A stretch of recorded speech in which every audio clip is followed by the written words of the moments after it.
بعد نكسة 67 في شباب مصريين قرروا يكسروا كل قواعد السينما المصرية ويقولوا الحقيقة زي ما هي من غير أي فلاتر ولا أي تجميل. الحكاية هتبتدي دلوقتي. بعد نكسة 67 كان المجتمع المصري في حالة من الإحباط والذهول، وبدأ المجتمع يراجع الأفكار اللي هو كان مؤمن بيها واللي وصلته للهزيمة. الهزيمة دي مش بس أثرت على الناحية العسكرية، لا كمان أثرت على المستوى الاجتماعي. المصري اللي معروف عنه خفة الدم والذكاء واجه صدمة في الواقع بعد 67 بانت في كل جوانب حياة المصريين، وأولها كان السينما، وفتحت أبواب محدش كان بيجي جنبها. مصر كانت بتقول بسم الله الرحمن الرحيم في السينما سنة 1896، يعني بعد أول سنة من أول عرض سينمائي بس في باريس. وكمان أول فيلم روائي كان في مصر كانت 1917، وتقريبا قبلها بسنتين في 1914 اتكون الطرف الثاني في الحكاية بتاعتنا، وهي الرقابة. في الحقيقة إن الرقابة موجودة من قبل التاريخ ده بحبة حلوين، وأيام محمد علي كان اللي بيشتغلوا في الرقابة بيتنكروا عشان يراقبوا المسرحيات، لأن وقتها حصل أكتر من خناقة بين الجمهور والممثلين. مرة الجمهور بيشتم الممثلين لو ما عجبهمش العرض، وده اللي خلى كلود بيك بتكليف من محمد علي باشا يحط لائحة بتنظيم العلاقة ما بين الجمهور والممثلين على خشبة المسرح. يعني من الآخر مفيش ضرب ومفيش شتيمة. قلت لي شتيمة؟ الحمد لله على السلامة.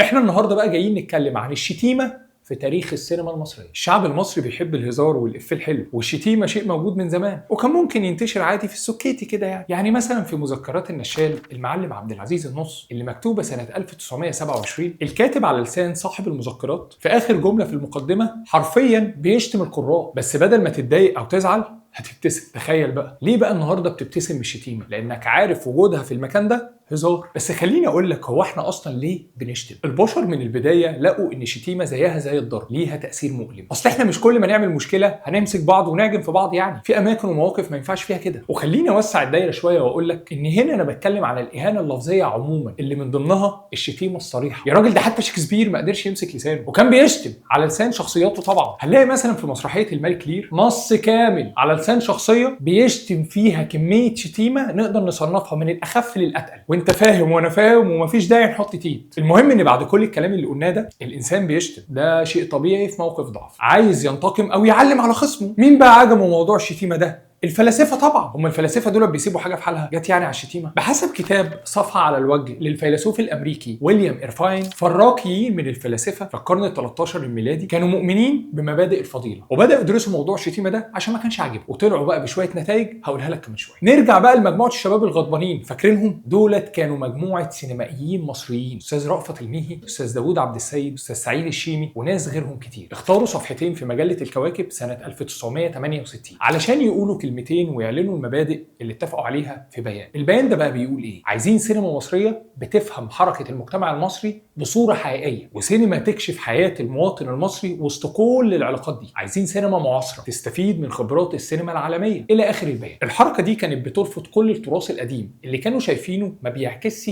صورة المجتمع الحقيقية ولا العلاقات ولا حتى اللي بيحصل. الشباب دولت في الوقت ده بدأوا يلاحظوا ان السينما بدأت تتجه لتلميع الفنان بس، وهم كانوا عايزين سينما ضد التابوهات والقوالب المعلبة. بتتولد جماعة السينما الجديدة وبتثبت أقدام السينما الواقعية، وهنا بيبدأ التاريخ الجديد للسينما المصرية. زي ما قلنا ان السينما في مصر تاريخ عملاق، ولو هندور على الشتيمه في التاريخ ده هنلاقي ان الموضوع في البدايه كان كوميدي جدا. شتايم دلوقتي لو سمعناها هيحصل لنا ايرور، زي يا سفيه، يا دون، يا فلاتي، يا مغفل. بس كانت الصدمه بجد لما استاذ عماد حمدي قال له استاذ عبد الحليم حافظ يا لقيط. يا لهوي على الكلمة يا جدعان. هنا بقينا في منطقه اعراض والموضوع وسع قوي. وفي فيلم خيط رفيع لما الاستاذه فاتن حمامه ذكرت احد عائلات الحيوانات بسوء، قالت له يا ابن الكلب، وده كان انفعال في الموقف نفسه. وزيه بالظبط لما حصل في فيلم سواق الاتوبيس، لما استاذ نور الشريف انفعل في موقف درامي وذكر نفس عائله الحيوان بنفس السوق. كل ده والجمهور كان على مضض، بس المجتمع كان لسه شايف ان ده داخل الاطار المسموح بيه. وانت تقريبا في الغالب هتحس ان الموضوع ما فيهوش مشكله قوي، علشان من زاويه سينمائيه المصطلحات دي او الشتايم دي تحديدا متوظفه سينمائيا مظبوط. امال انت قلب دماغنا ليه يا محمد يا حسن؟ انا هقول. في الثمانينات وصناع السينما والرقابه دايما في مواجهه مع بعض، وفي 2007 اتعرض كان فيلم كده صناع الافلام دي قالوا ان هو من صلب الواقع وان هم ما جابوش اي حاجه من عندهم، وكان اللي حصل صدمه كبيره جدا في المجتمع، لان المجتمع ادرك انه ايه ده؟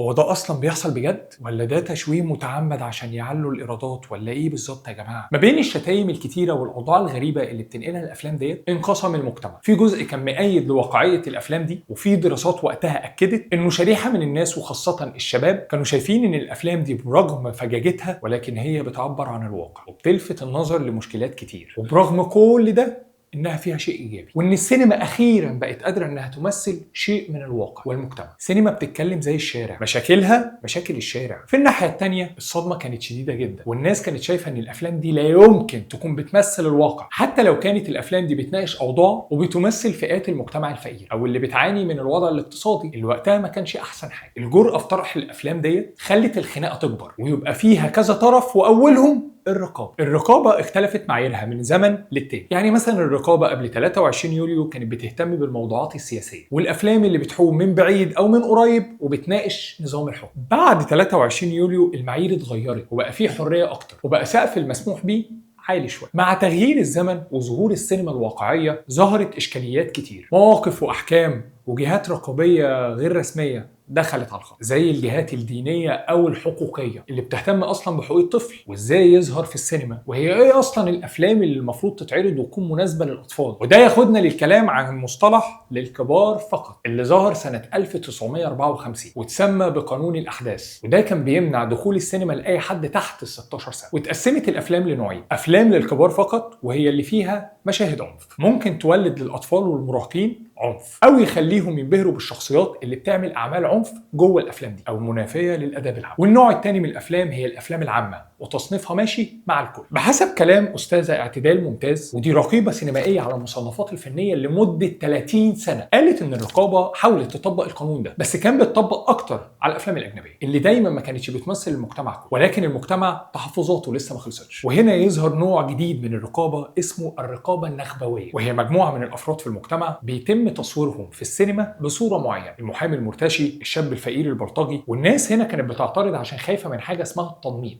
في نظريه مهمه جدا اسمها نظريه الغرز الثقافي. باختصار النظريه دي بتقول ان تاثير التلفزيون والسينما ووسائل الاعلام بشكل عام بتساعد على تنميط الشخوص او السلوكيات، وبتخلي الناس تشوف الفئات ديت بعدسه السينما مش على الحقيقه. يعني لو واحد من بيئه فقيره فلازم يبقى بلطجي وبيتكلم وبقه معوج وشايل سلاح، السينمائيين كان ردهم ايه بقى؟ لا والله احنا ما قلناش الكلام ده. طب ازاي يا جماعه؟ ومع دور الرقابي النخبوي الغير رسمي هتلاقي ان المعركه ما كانتش بتقف. كل ده واحنا ما اتكلمناش عن دور السوشيال ميديا دلوقتي. تخيل. وتسمح لي بقى اوقفك كده في النص واسالك سؤال مهم: انت نزلت الشارع النهارده؟ هتقول لي اه. طب سمعت حد النهارده بيقول تيت؟ هتقول لي اه. ولو ما سمعتش حد بيقول تيت فتبقى تيت اهلك، تيت حد من عيلتك، تيت اي حاجه من الحاجات دي. وهنا السينمائيين الواقعيين كانوا محطوطين في خانه الياقه: نشتم زي الشارع ولا ما نشتمش؟ ما هو احنا يا جماعه لو عايزين نمثل الواقع يبقى لازم ناخد منه الحلو والوحش. طيب يعني بنسبه قد ايه مثلا؟ ايه المعيار اللي ممكن يرضي جميع الاطراف؟ ولا هنعمل زي الفلاسفه الراقيين اللي اتكلمنا عنهم في الاول وقالوا ان الشتيمه مالهاش رب وان اللي بيشتم هو اللي غلطان والمفروض نعيش باقصى درجات ضبط النفس؟ انا مش عارف لو واحد من الفلاسفه والله كان سايق في شارع ال20 في فيصل وواحد كسر عليه كان هيعمل معاه ايه؟ في الاخر احنا اتكلمنا عن جزء شائك في السينما، جزء بيهم ناس كتير قوي مش بس الصناع نفسهم، باعتبار ان الافلام رساله ثقافيه من البلد اللي جاي منها، وده يلفت النظر انها سفير للبلد ديت. زي ما في افلام عظيمه وواقعيه في افلام للشباك، ومش عيب ان الفيلم يبقى للشباك،